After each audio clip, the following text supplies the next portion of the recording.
Nah, ada satu cerita horor. Jadi kisah horor kali ini itu berdasarkan kisah nyata ya tentunya yang dialami oleh rekan kita. Emang rekan kita itu masih duduk di kelas SMA. Ya namanya juga SMA kan selalu ikut ekstrakurikuler ya, ekstrakurikuler dimanapun gitu ya. Karena emang basically orangnya itu kan suka gitu ya, dan suka berbaur juga kayak gitu, dan suka benar-benar kegiatan kayak gitulah. Dan emang suatu waktu beliau itu pulangnya itu sore lah ya, sore dan jam 4 lah ya, jam 4. Dan emang kebetulan orang orang tuanya itu kan memang kerjanya itu kayak wirausaha, kan buka-buka warung, buka-buka apa gitu ya, jualan intinya ya, jualan. Nah emang si teman aku itu pulang jam 4 sore itu, kebetulan kan emang di situ tuh hujan-hujannya agak-agak gemicit gitu ya pas tutup itu.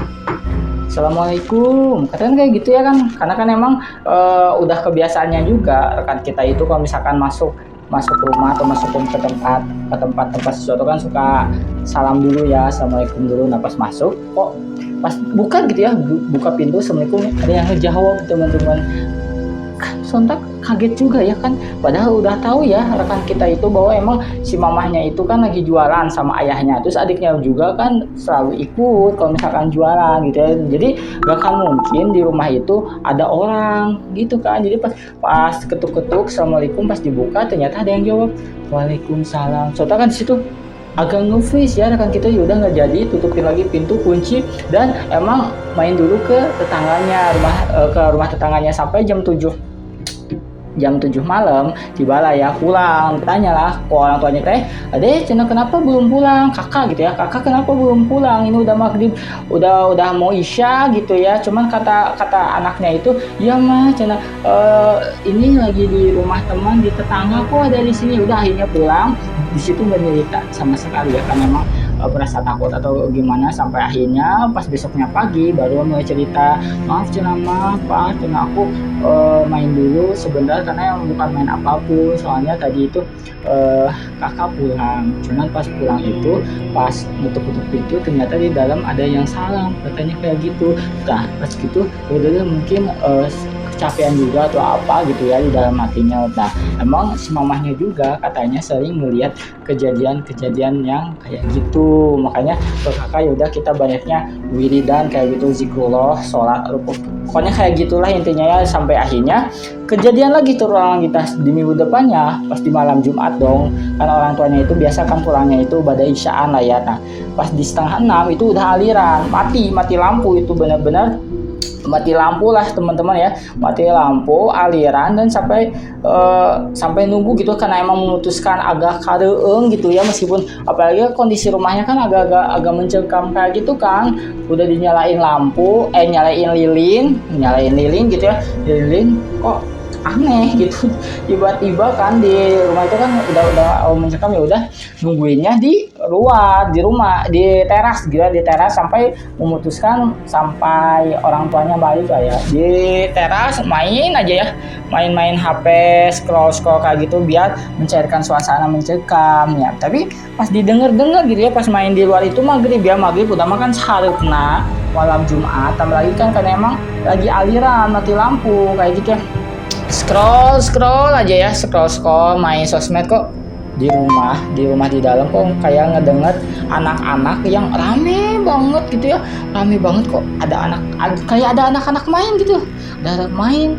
Tiba-tiba pas dilihat dibuka kok di center gitu ya, di center HP, nggak ada siapa-siapa di situ. Udah mulai bingung, tutup aja ya, si kuncinya itu emang gantung. Udah masih positive thinking sambil nungguin juga ya, udah maghrib juga kan, mau sholat juga gimana gitu sambil nungguin mamahnya. Pas gini scroll dong, ada yang kayak mainin kunci pintu, kan pintu itu ditutup ya, tapi kayak ada yang mainin si kuncinya itu. Bener suara pas gini, pas scroll ngedenger banget di pinggir ya, scroll sampai akhirnya baca doa karena merasa takut, baca doa bismillah al-fatihah sampai akhir, anas al-fatihah, yasin. Pas dia yasin gitu tiba-tiba nge-freeze, berhenti, sampai ada di dekatnya katanya bilang, kok bacaan Qur'annya gak dilanjutin. Di situ langsung bener kaget, teriak sampai mau lari, soalnya kedenger banget kan, dia itu ngedenger banget. Di sini kan kita kalau misalkan ada yang di belakang terus kayak ngedenger itu kan ini ya, kedenger ya, kayak kedenger banget ngebisiknya teh, kok bacaan Qurannya gak dilanjuti, sotak di situ bener-bener kaget, lari, pas lari kok di kejauhan itu. Karena emang kebetulan halaman itu agak luas ya, tadinya itu mau lari ke tetangganya lagi, temennya yang tetangga. Nah pas di kejauhan ada kayak siluet anak-anak kecil kayak gini, kakak ayo ditemenin yuk kan di situ dulu udah bau amis, udah nggak enak gitu ya ngedengarnya itu. Terus ada anak-anak kecil, tapi tiba-tiba si anak kecil itu ya pas deket-deketin itu kayak kayak bener-bener kayak bukan anak manusia gitu. Dan emang di belakangnya itu tahu nggak ada sundel bolong teman-teman.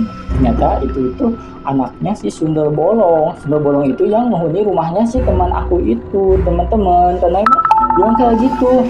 Pokoknya enggak, intinya si sundel bolong itu karena merasa kasihan juga kan ke si kakaknya itu, karena emang sendirian di rumah, niatnya itu mungkin cuman mau nemenin, cuman kan karena yang kayak gitu takut ya, jadi kayak teror-teror kayak gitu. Makanya kalau di rumah, kalau sendirian aku bakal temenin katanya kayak gitu. Contoh kan kaget lu, jadi bau amis itu dari si sundel bolongnya itu, katanya itu kelihatan banget di perutnya itu, tembus langsung ke belakang bolong. Dan si anaknya itu kayak ajak main-main kayak gitu teman-teman.